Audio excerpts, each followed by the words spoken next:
Bonjour et bienvenue sur cette vidéo. Processus achat du besoin à la commande. Ce n'est pas uniquement une responsabilité de l'acheteur. Acheteur ou responsable des achats ou directeur des achats, combien de fois vous a-t-on pris à partie pour un retard de livraison pour lequel vous n'étiez absolument pas responsable? C'est bien parce que cela arrive que je fais aujourd'hui cette vidéo. Vous y trouverez une analyse pour y voir clair et avoir des arguments en répartie. Mais ça, c'est après le générique.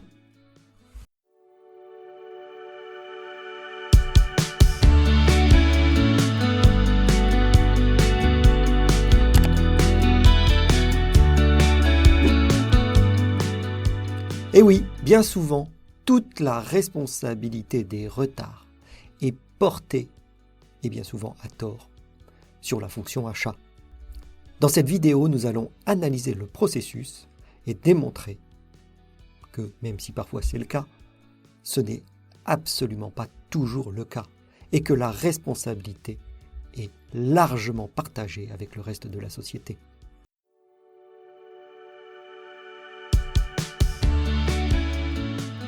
Commençons par reprendre les différentes phases d'un processus achat au sens général. 1. Nous commençons par la définition du besoin. 2. La recherche de fournisseurs. 3. Le lancement d'un appel d'offres. 4. L'analyse de l'offre. 5. La négociation.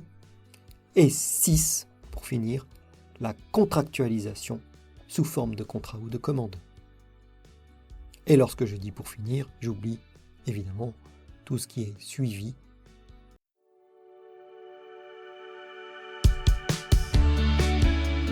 Bien sûr, cette vision des choses est très académique, voire simpliste. Elle représente certainement un but pour la mise en place d'un processus achat, surtout pour les achats d'importance, mais certainement pas une réalité pour l'ensemble des achats. Il est clair que dans une société où la maturité achat est importante, l'acheteur interviendra très en amont dès la définition du besoin et suivra toutes ces étapes pour les achats d'importance.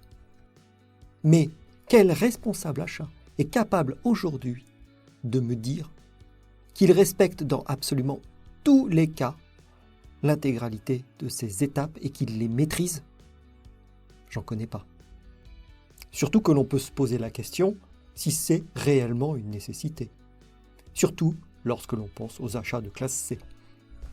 En revanche, si nous acceptons de nous dire la vérité, je pense réellement que les achats interviennent dans la majorité des cas juste à l'étape de la négociation.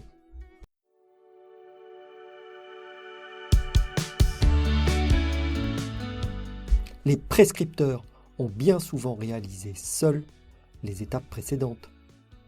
La définition du besoin, la recherche de fournisseurs et même l'analyse des offres pour faire le choix. Et ceci sans en faire part aux achats. Seulement voilà, même au niveau prescription, il y a le prescripteur et son organisation. En effet, il ne suffit pas que le prescripteur ait fini son dossier et qu'il le transmette aux achats. Il faut que celui-ci soit validé par son organisation.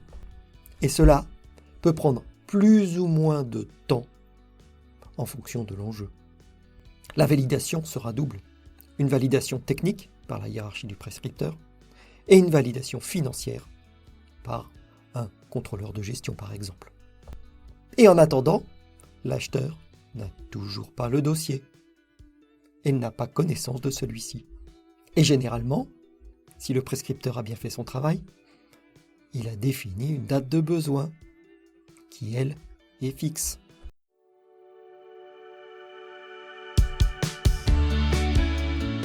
Une fois que l'acheteur aura pris connaissance du besoin, il pourra alors commencer à travailler avec pour objectif de finaliser en fonction de la date de besoin, qui elle a été fixée très en amont. Dans le meilleur des cas, il aura pu commencer à travailler et il aura une vision des choses depuis la première phase. Et là, son rôle consistera uniquement à contractualiser ce que le prescripteur a prévu. Espérons qu'il ne s'agisse que de faibles enjeux. Là, L'acheteur fera tout son possible pour répondre aux besoins et à la date demandée. Mais le temps qu'il peut allouer à son travail ne sera en fait qu'une variable d'ajustement. Il faut bien avoir conscience que cette pression le met dans une position inconfortable pour réaliser correctement les négociations. Et cela aura bien sûr un impact sur le résultat de celle-ci. Et malheureusement, dans certains cas, il n'est même pas possible physiquement pour l'acheteur de répondre aux besoins demandés en termes de délai. Parfois même, le dossier lui arrive avec une date de besoin dans le passé. Et parfois, il n'existe pas de solution évidente.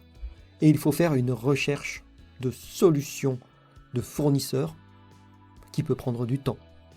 Et la négociation en elle-même peut parfois être également longue. Alors, quelle est la seule chose à faire? Bâcler la négociation.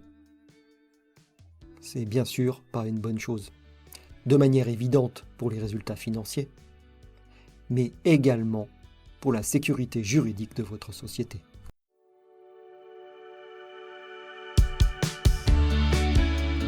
Malheureusement, ce n'est pas fini. Une fois que l'acheteur a fini sa négociation, a validé le cadre contractuel qui peut être sa commande ou son contrat, il va falloir le faire valider.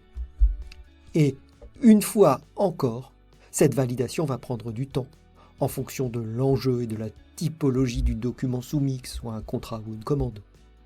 À nouveau, dans ce processus de validation, on pourra trouver le prescripteur, une organisation financière, une organisation juridique et bien sûr l'organisation des achats elle-même. Et toutes ces étapes de validation peuvent demander des explications complémentaires. Et en elles-mêmes, elles consommeront elles-mêmes du temps. En attendant, le prescripteur a bien souvent pas conscience de tout ce qui se passe. Et lui, il attend tout simplement sa livraison. Et bien sûr, le prescripteur qui lui est pressé, qui va-t-il relancer? L'acheteur. Il va faire pression sur celui-ci pour faire avancer les choses et va lui faire porter la responsabilité du retard. Et que va-t-il se passer après? Une fois que tout ce retard interne aura été accumulé, l'acheteur portera à lui seul toute la pression. Et que fera-t-il? Il consommera du temps pour négocier de meilleurs délais auprès de ce fournisseur après avoir contractualisé. Il sera très clairement dans une position très délicate. Et cette position le décrédibilise pour le futur.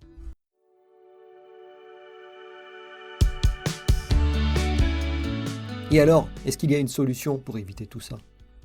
Évidemment, si je fais cette vidéo, c'est que j'estime qu'il y a des solutions et des choses à mettre en place pour fluidifier tout ce processus. Et ne surtout pas en arriver là. Malheureusement, je n'ai rien de simple et d'immédiat à proposer. Cela va nécessairement passer par une amélioration de la maturité complète de la société.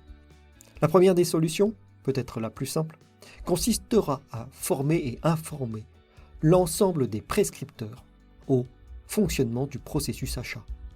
Ils en auront une meilleure compréhension globale, une meilleure compréhension des délais de ce processus.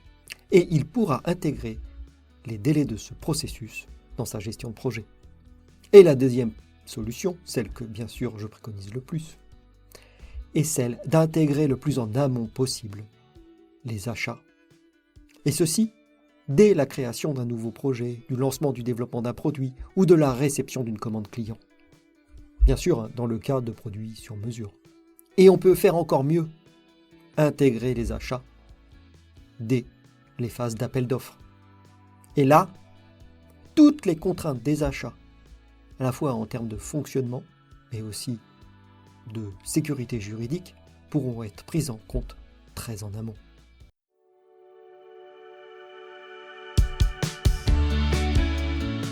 Comme on peut le voir, il n'y a rien de magique dans toutes ces solutions.